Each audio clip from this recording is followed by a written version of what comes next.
3장 말씀입니다. 3장 9절에서 20절까지 말씀.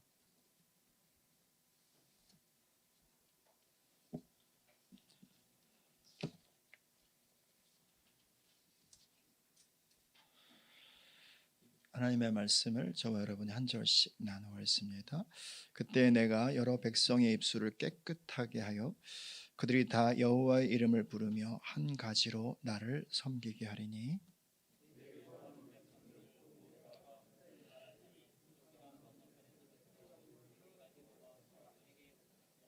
그날에 내가 내게 범죄한 모든 행위로 말미암아 수치를 당하지 아니할 것은 그때 내가 내 가운데서 교만하여 자랑하는 자들을 제거하여 내가 나의 성산에서 다시는 교만하지 않게 할 것임이라.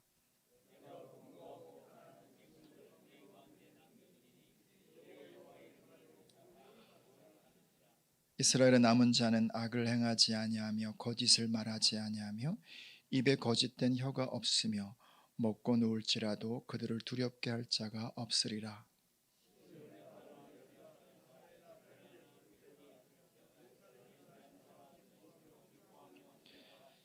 여호와가 내 형벌을 제거하였고 내 원수를 쫓아냈으며 이스라엘 왕 여호와가 내 가운데 계시니 내가 다시는 화를 당할까 두려워하지 아니할 것이라.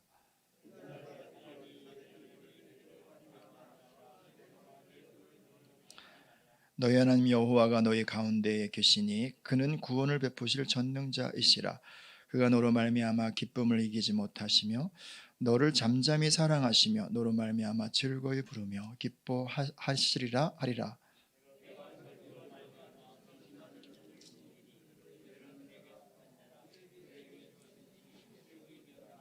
그때 내가 너를 괴롭게 하는 자를 다 벌하고 저는 자를 구원하며 쫓겨난 자를 모으며 온 세상에서 수욕받는 자에게 칭찬과 명성을 얻게 하리라.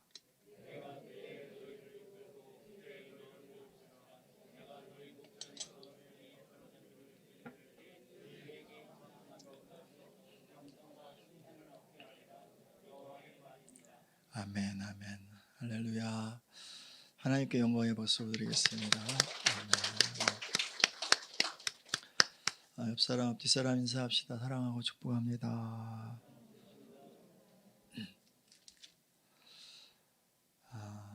오늘 날씨가 매우 화창합니다. 오늘 날씨처럼 우리 영혼도 우리 마음도 우리 삶도 맑게 개인 환하게 주의 빛이 빛나는 그런 은혜가 있기를 축복합니다.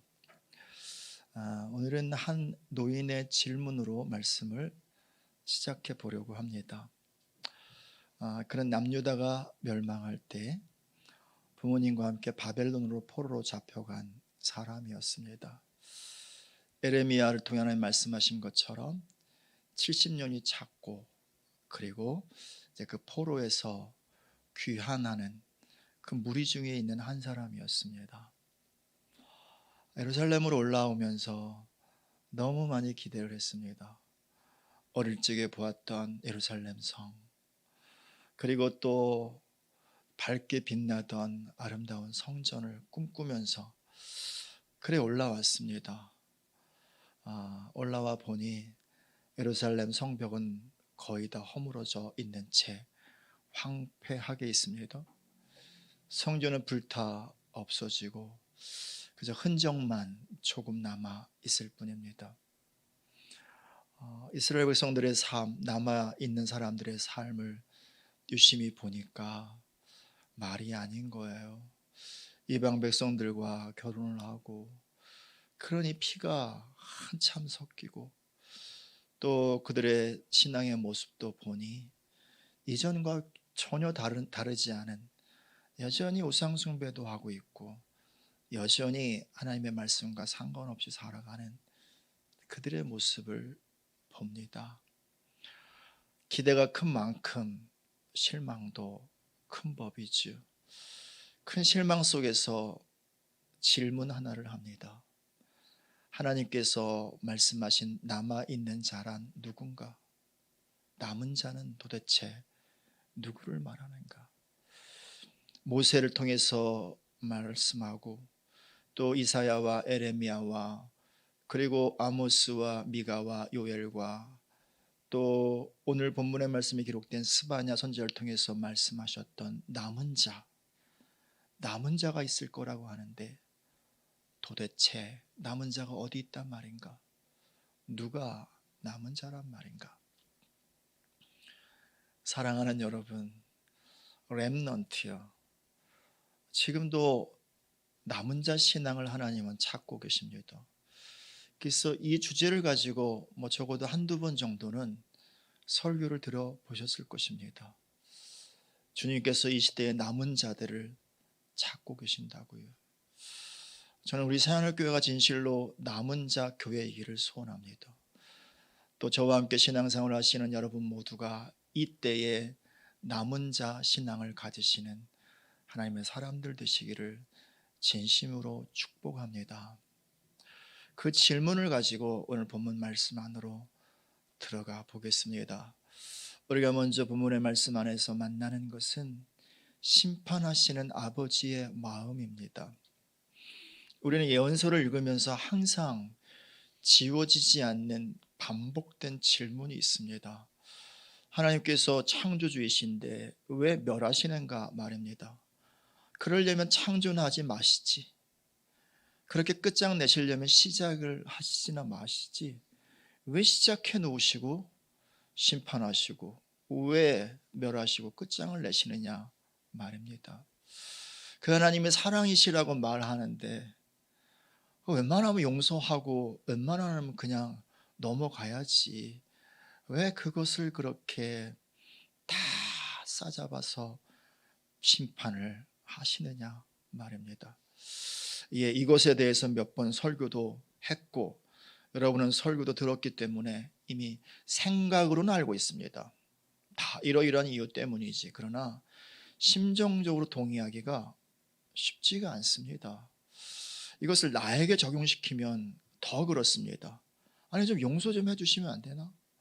아니 좀 조금만 좀 참아주시면 안 되나? 눈 한 번 감아주시면 안 되나?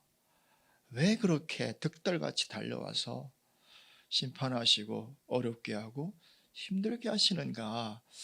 이런 것이 우리의 이 감정 가운데 있습니다. 오늘 본문의 말씀 가운데 하나님은 이 스바냐를 통해서 말씀을 주시면서 여전히 이스라엘을 심판하실 것에 대해서 특별히 남유다를 심판하실 것에 대해서 말씀하십니다. 스바냐는 에레미야보다 바로 앞전에서 주의 말씀을 받고 그 말씀을 선포했던 선지자입니다. 그러니까 에레미야와 별반 다르지 않은 맥락의 말씀을 선포하는 거예요. 하나님께서 심판하신다. 특별히 스바냐가 강조했던 것은 여호와의 날에 관한 것입니다. 하나님의 날이요. 하나님의 날이면 좋은 날 아닌가요? 하나님의 날이면 무슨 기도에 응답해 주시고 또 구원의 날, 이 날 아닌가요?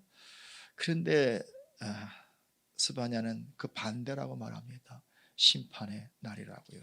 1장으로 가봅시다. 1장 14절에서 16절까지 말씀 같이 했습니다. 여호와의 큰 날이 가깝도다. 가깝고도 빠르도다. 여호와의 날이 소리로다.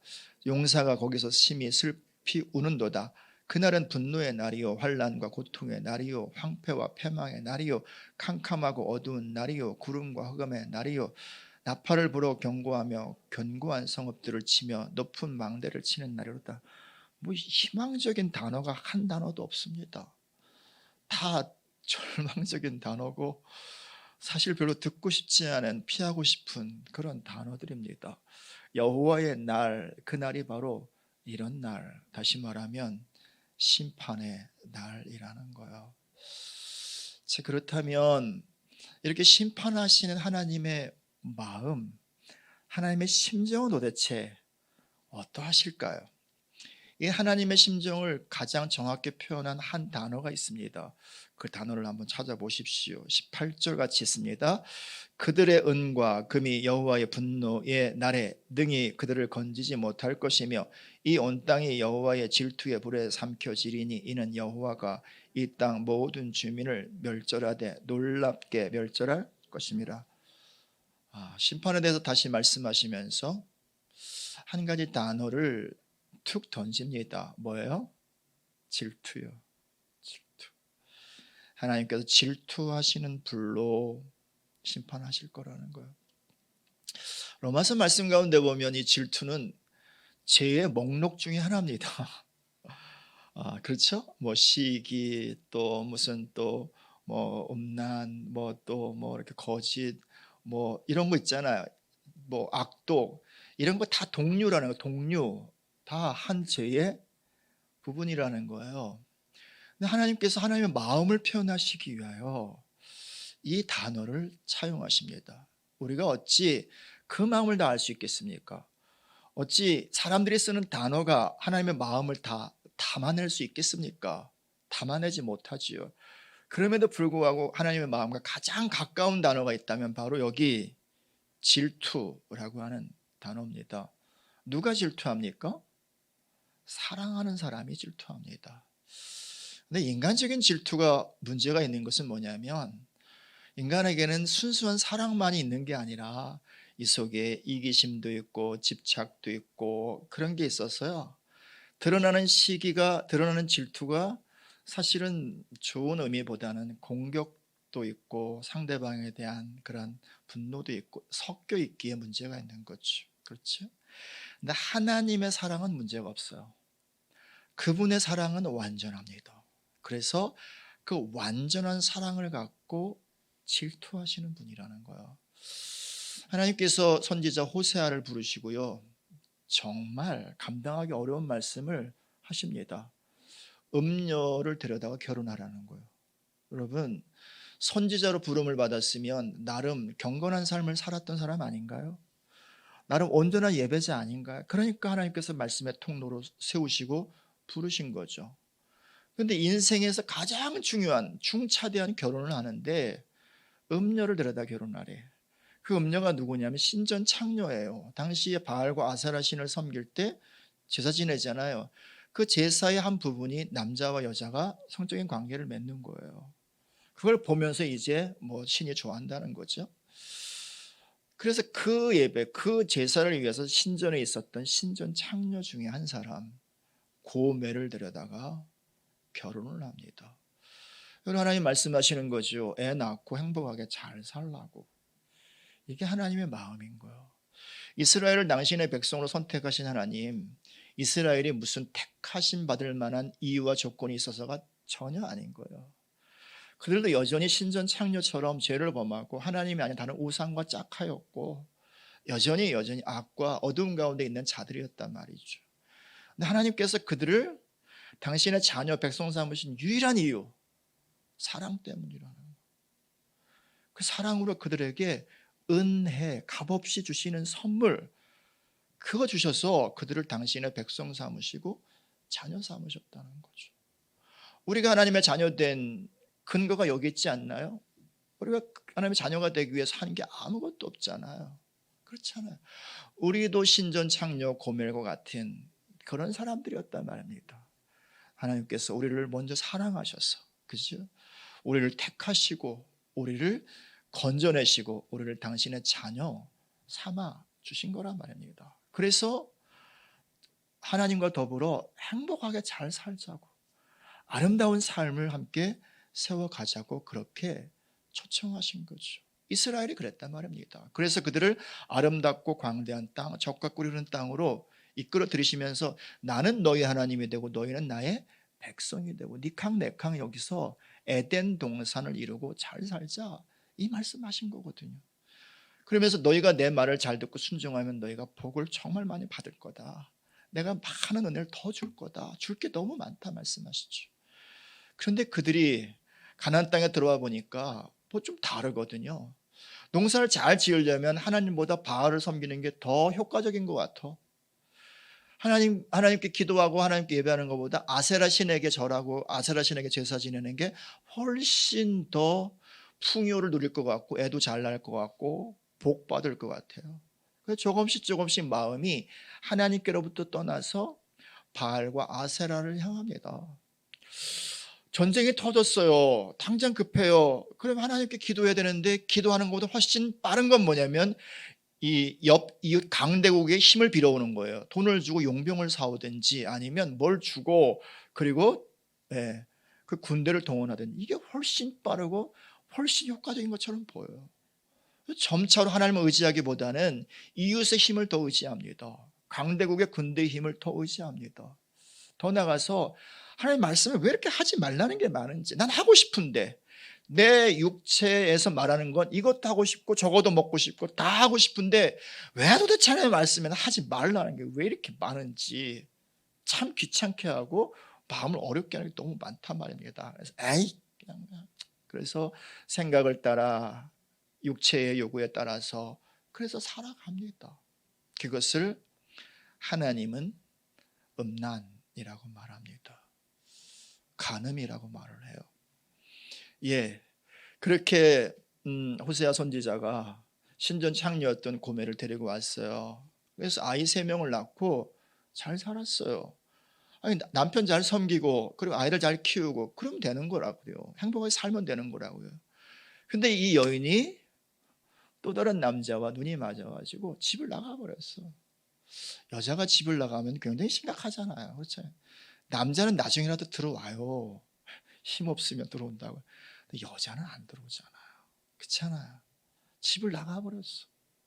근데 하나님께서 이 호사에게 이렇게 말씀하세요. 가서 은 15과 보리 한 호멜 반 값으로 지불하고 그 여인을 다시 사오라고, 다시 데리고 오라고. 그래서 호세아가 또 그렇게 하죠. 이게 하나님의 마음인 거예요. 그들을 다시 하나님께서 용서하시고 품어주시는 거죠. 그런 과정 속에는 하나님의 마음이 뭐예요? 질투하시는 마음. 네? 사랑하는 자녀들이 그 마음을 하나님이 아닌 우상에게 준단 말이에요. 뭘 질투하는 거예요? 우상을 질투하는 거란 말입니다. 정말 거룩하고 순결하게 살아갈 하나님의 말씀을 따라가야 할 그런 하나님의 백성들이 하나님의 말씀이 아니라 자신의 생각과 세상의 뜻을 따라간단 말입니다. 뭘 질투하시는 거예요? 그들의 마음을 빼앗은 세상의 것들이요. 그것을 질투하시는 거라고요. 하나님을 의지하지 아니하고 이방의 군대의 힘을 의지하는 그 자식들을 바라보면서 뭘 질투하시는 거예요? 그 이방의 백성의 군대와 그 힘을 질투하시는 거죠. 예.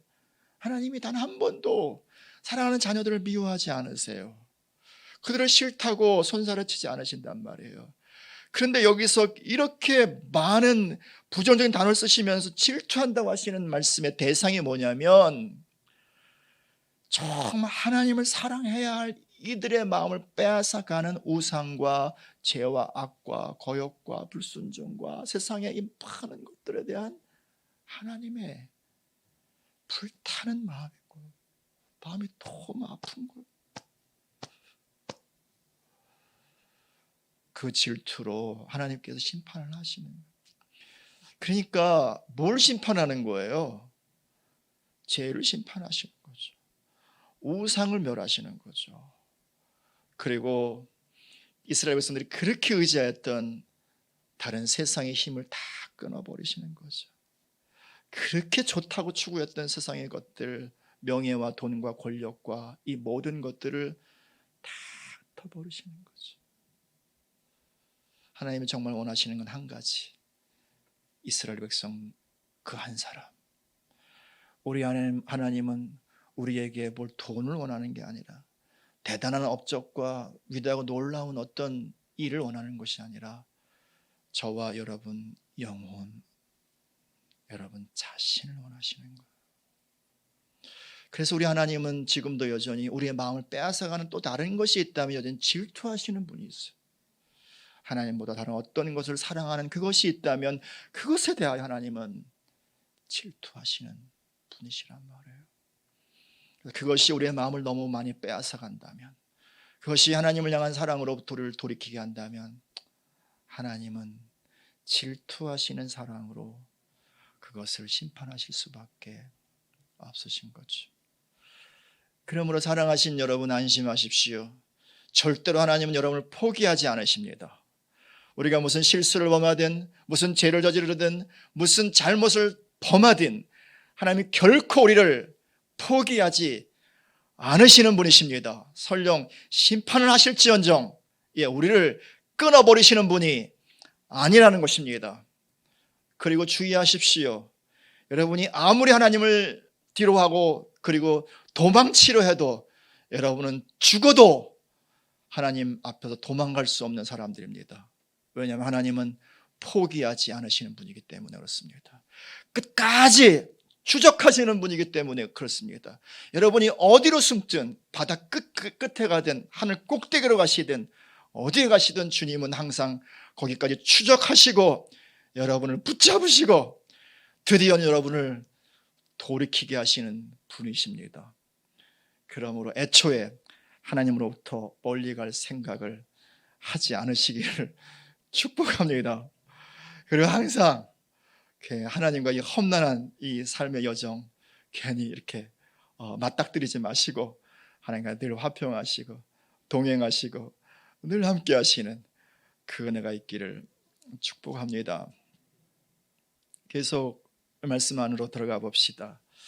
그래서 이스라엘 백성들도 이미 북이스라엘은 멸망했고 남유다는 또 바벨론에 의해서 멸망당하고 포로로 잡혀갑니다.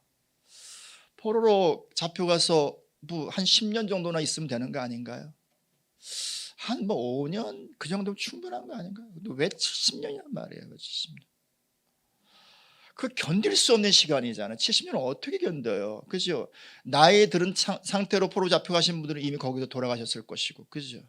어린 시절에 사로잡혀간 사람들은 돌아와봐야 기껏 해봐야 이제 삶의 여망이 별로 없는 노인으로 돌아왔을 것이고, 그리고 다음 세대쯤이야 돌아올 수 있는 그런 시절 70년이란 말입니다. 왜 70년의 시간을 하나님께서 정하셨을까요?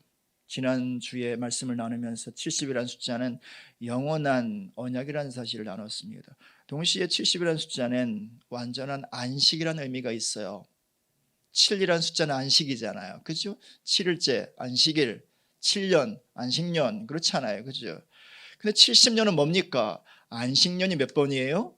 완전수 10번이란 말입니다. 그러니 70년은 완전한 안식의 해라는 거예요. 주님께서 왜 70년의 시간을 정하셨는가? 안식하는 시간이라는 거예요. 첫 번째 누가 안식합니까? 땅이 안식을 해요. 땅이. 레위기 26장 가운데 보면 이런 말씀이 있어요. 너희들이 가나안 땅에 들어가서 만일 우상 숭배를 하고 죄를 범하면 땅이 안식하지 못할 거라고, 땅이 황폐하게 될 거라고, 땅이 저주를 받을 거라고. 그 땅 위에 머무는 사람들이 죄를 범하면 땅이 저주를 받아요. 그런 거 있잖아요. 북한 가보면 그 사실을 명백히 알 수가 있어요. 땅에 문제가 생긴다고요. 악인들이 그 위에 살면요. 그동안 하나님께서 수없이 선지자를 보내시고 그러면 안 된다고, 제발 좀 돌아오라고 그렇게 아무리 말씀하셔도 이건 완전히 고집이 소심줄보다 더 세. 죽어도 듣지 않아. 죽어도. 그래 우상 숭배를 그렇게 계속하고 정말 심각한 우상 숭배를 많이 하거든요. 그 악독한 짓을 끊임없이. 결국은 땅이 부정해진 거죠. 그래서 하나님께서 그 위에 살고 있는 사람들을 쓸어버린 거예요. 다 포로로 다 잡혀가게. 70년의 시간 동안 땅에 버려진 채 마치 겉으로 보면 황폐한 채 있는 거지만 하나님의 관점에서 보면 그 땅이 안식을 얻는 거예요. 그 땅이 다시 정결케 되는 시간, 쉼을 얻는 시간이다라고 하는 것입니다. 첫 번째, 땅이 안식하는 시간이었어요. 두 번째, 그 포로로 잡혀간 사람들이 거기서 안식을 발견하는 시간이에요.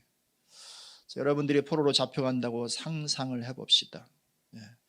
포로로 잡혀가는 것은 노예로 가는 거예요. 그렇잖아요. 전쟁에서 데려가는 건 노예로 부려먹으려고 데려가는 거지 가서 대접해 주려고 데려가는 게 아니거든요. 그렇죠?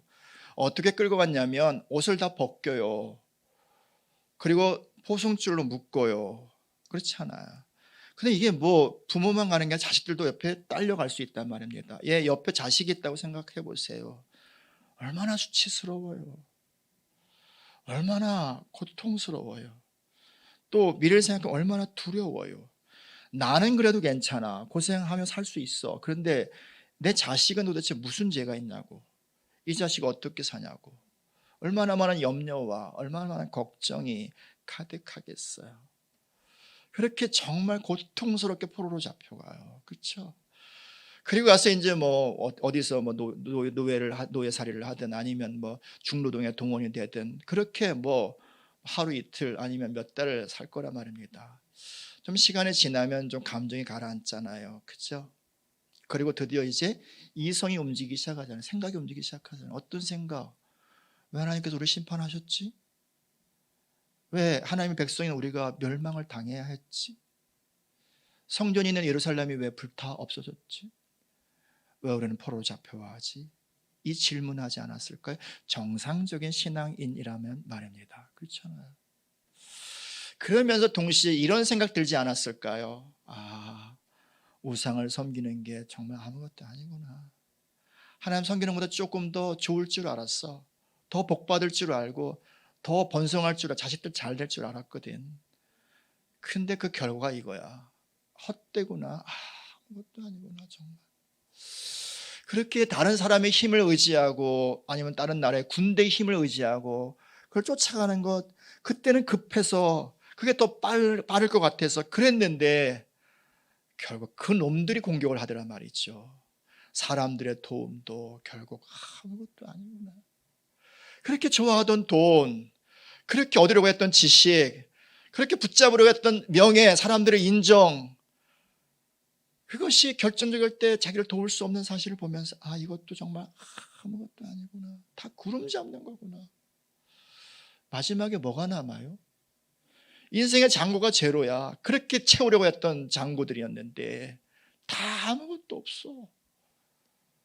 그때 비로소 정직하게 보는 게 있죠. 뭐예요? 오직 하나님밖에 없구나. 정말 하나님이시로구나. 정말 우리의 인생의 마지막의 자리에서 누구라도 그렇게 고백할 수밖에 없는 것처럼 이 사람들이 바로 그 자리에서 정말 하나님밖에 없구나. 내가 섬겨야 할 유일한 신 하나님밖에 없구나. 내가 붙잡아야 할 유일한 나의 의지 하나님밖에 없구나. 내가 사모해야 할 유일한 나의 사랑 하나님밖에 없구나. 이 사실을 바로 거기서 발견하게 되죠. 말씀 보십시오. 3장 12절 읽습니다. 내가 곤고하고 가난한 백성을 내 가운데 남겨두리니 그들이 여호와 이름을 의탁하여 보호를 받으리라. 곤고하고 가난한 백성이 이들 아닌가요? 곤고함이 뭔지 아시잖아요. 곤란하고 고통스러워. 삶이 너무 힘들어. 다 내려놓고 싶어. 다 포기하고 싶어. 가난함 뭐예요? 아무것도 없어. 붙잡을 게 아무것도 없어. 의지할 게 아무것도 없어. 사람들에게 짓누르고 압박하고 그리고 비난하고, 그게 바로 곤고하고 가난한 백성이에요. 포로로 잡혀온 이들이 바로 그들 아닌가요? 하나님께서 그들을 남겨두시겠다는 거예요. 이것을 다른 말로 말하면 겸손함 아닌가요? 그 반대는 교만이죠. 이스라엘이 멸망한 이유 교만 때문이었거든요. 남유다가 심판받은 이유 교만 때문이었거든요. 근데 이들이 여기서 겸손해집니다. 인생의 바닥을 치면서 이게 인생이구나. 그리고 이제 하나님밖에 없구나. 그래서 뭐라 그래요?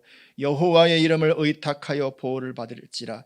이 말씀을 직역하면 이렇게 직역할 수 있습니다. 그들이 여호와의 이름 안에서 보호를 받을 것이라고. 무슨 말인가요?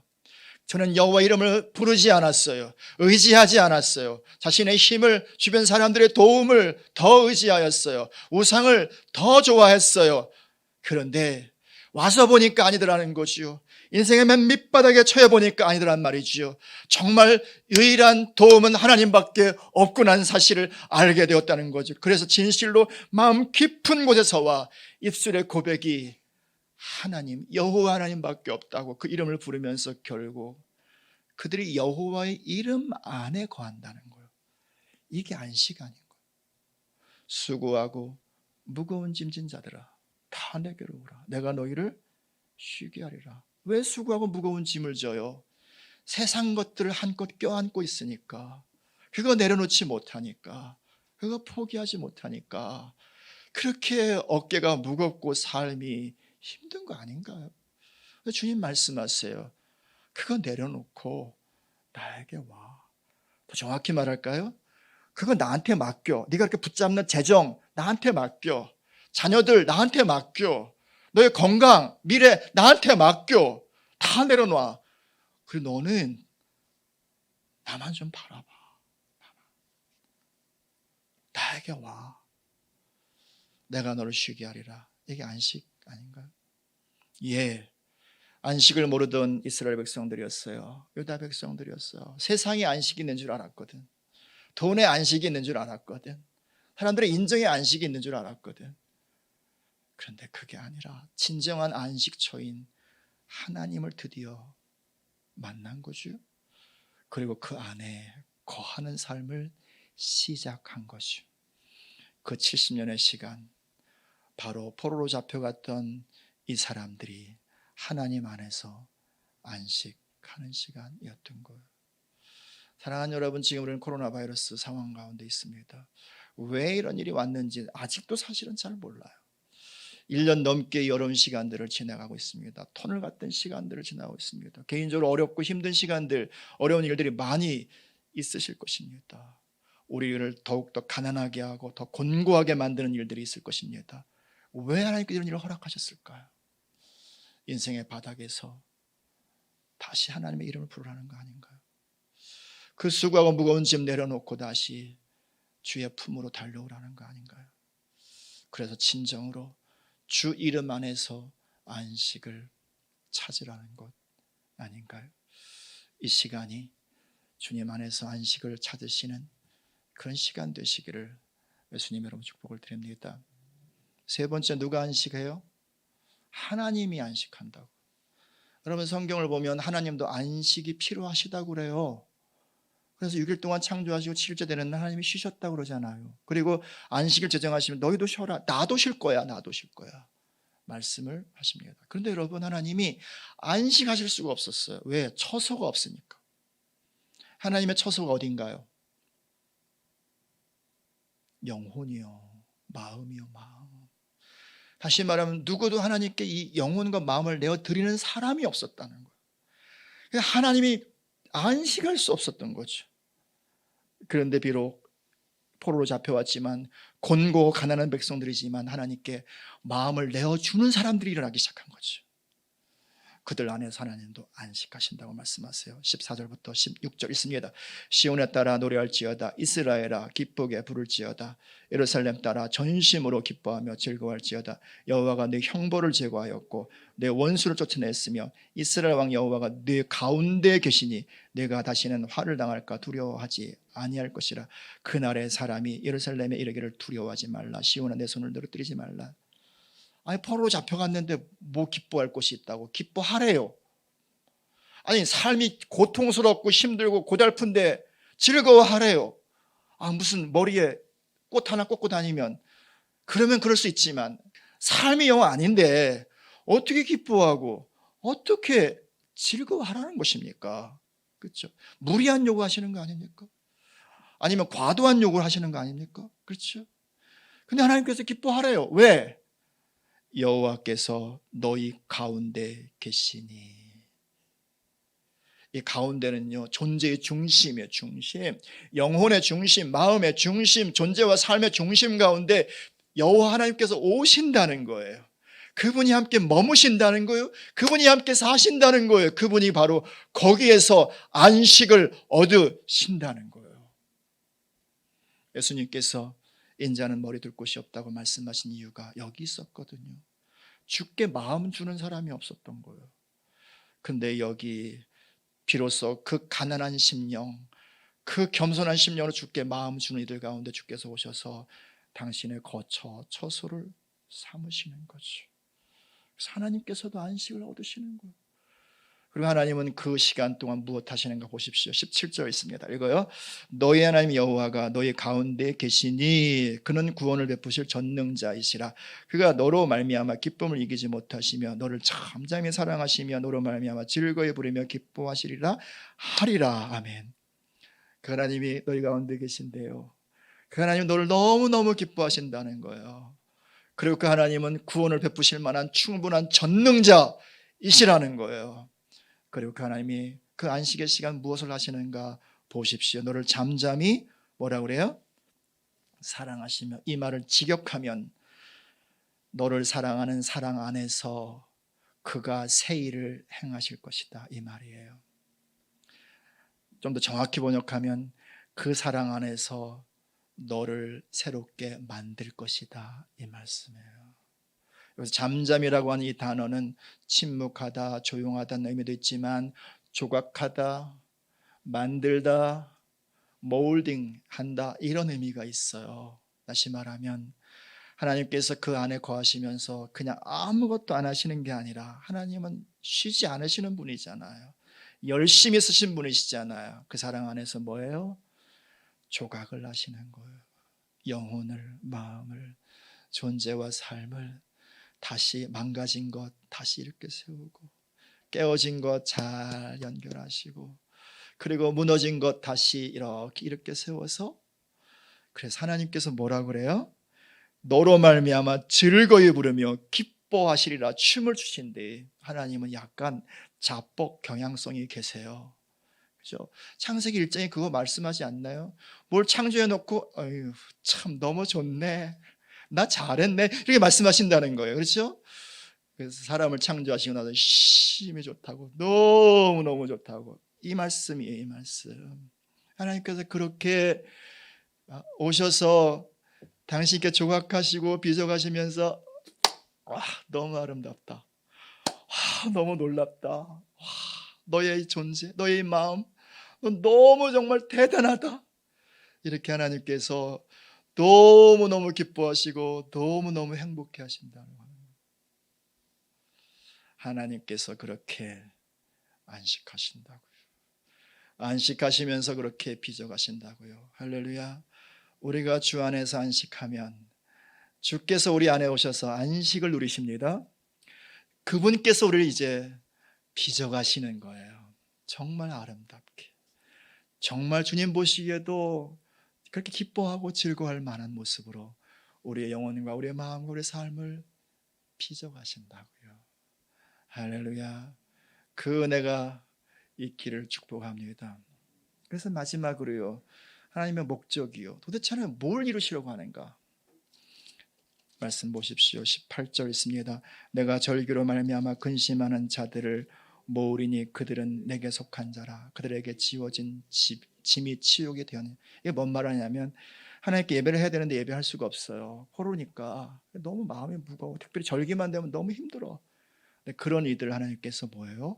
붙잡아 주시고 내게 속한 자라고, 내가 안식하는 자라고, 그도 내 안에 안식하는 자라고 말씀하신다는. 그리고 보십시오. 19절 있습니다. 그때 내가 너를 괴롭게 하는 자를 다 벌하고 저는 자를 구원하며 쫓겨난 자를 모으며 온 세상에서 수욕받는 자에게 칭찬과 명성을 얻게 하리라. 아멘.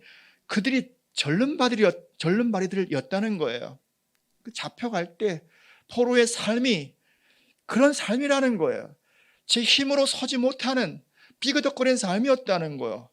흩어진 자들이었다는 거, 쫓겨난 자들이었다는 거, 다 모으시고 다 붙잡으셔서 다시 예루살렘으로, 다시 약속의 땅으로 그들을 이끌어 들이시고 온 세상 가운데 칭찬과 명성을 얻게 하실 것이라고 그렇게 말씀하는 거죠. 그 다음 말씀 계속 보세요.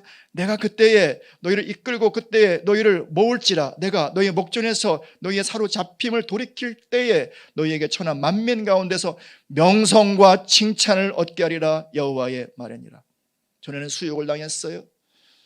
전에는 수치와 그리고 두려움 속에 살 수밖에 없었어요. 근데 하나님께서 그들을 다시 이렇게 세워주셔서 온 세상 가운데 명성과 칭찬과 명성을 얻게 하실 거래요. 무슨 말인가요?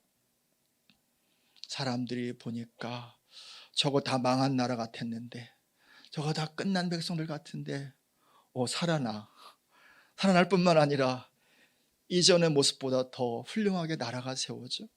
그리고 사람들의 삶이 세워지는 거예요. 그때 여러분이 주변 나라 사람이란 뭐라고 말하겠어요? 하나님 살아계시나 보다. 하나님 정말 역사하시나 보다. 야, 저 사람들 참 좋겠다, 이런 말 하지 않을까요?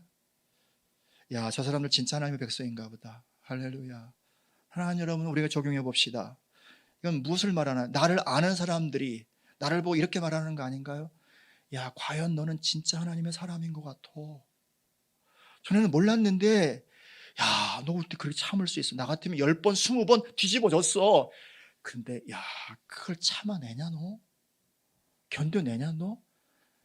너 정말 존경스럽다. 너 대단하다. 다른 사람들은 다 제 거 챙기기 바쁜데, 야, 너 사는 거 보니까 어떻게 나눠줄 수 있냐? 야, 그 보통 사람이 할 수 있는 게 아니야. 야, 너 진짜 하나님의 백성 같아. 너가 믿는 하나님 진짜 같아. 야, 너 전에는 뭐 나랑 별로 차이도 안 나는 것 같은데, 몇 년 있다 만나니까 너 왜 이렇게 인격이 바뀌었냐? 삶이 바뀌었냐? 이유가 도대체 뭐냐 도대체? 너희가 무엇이 있었길래? 나 예수 믿거든. 나 하나님 믿거든. 야, 그 예수님 진짜다 진짜. 스가랴 8장으로 가봅시다. 22절 23절. 스가랴는 이제 이스라엘의 회복에 관해서 말씀을 하는 거죠. 그러면서 이제 보여준 이런 메시지가 있습니다. 8장 22절 23절 말씀 같이 읽어보겠습니다. 읽습니다. 시작. 많은 백성과 강대한 나라들이 예루살렘으로 와서 만군의 여호와를 찾고 여호와께 은혜를 구하리라. 만군의 여호와가 이와 같이 말하노라. 그날에는 말이 다른 이방 백성 10명이 유다 사람 하나의 옷자락을 잡을 것이라. 곧 잡고 말하기를 하나님이 너희와 함께 하심을 들었나니 우리가 너희와 함께 가려하노라 하리라 하시니라. 지금 말로 어떻게 말할 수 있나요? 야, 너 보니까 야, 교회 가는 게 훨씬 좋은 것 같아. 나 좀 교회 좀 데리고 가다오. 너 사는 거 보니까 나도 예수님 믿어야 될 것 같아. 야, 나 좀 교회 좀 데려가다오. 야, 너 보니까 진짜 너 예수님의 사람 맞아. 하나님의 사람 맞아. 야, 나 너와 함께 좀 친구하고 싶다. 야, 맨날 그 술 탑박이, 그 친구들 좋긴 한데 맨날 그때뿐이야. 야, 너 나를 진짜 한번 친구 한번 해보자.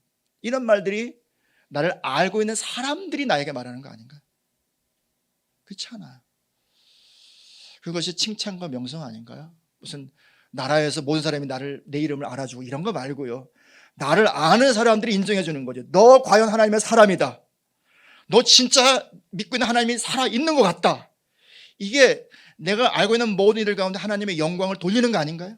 이게 찬송이 되는 거 아닌가요? 그렇지 않아요. 이게 하나님의 자존심인 거예요.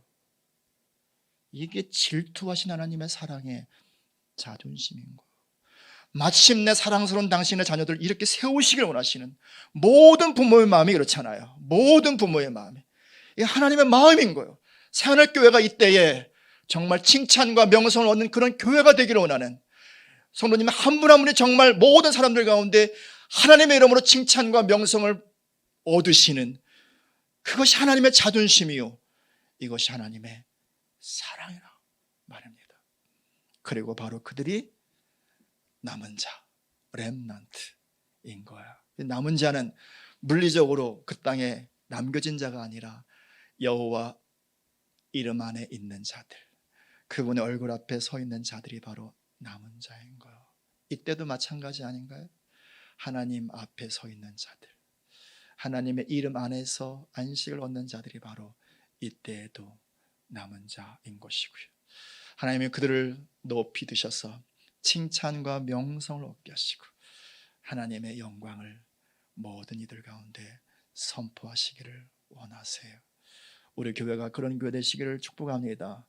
여러분 모두가 진실로 렘넌트, 남은 자 되시기를 축복합니다. 기도하겠습니다.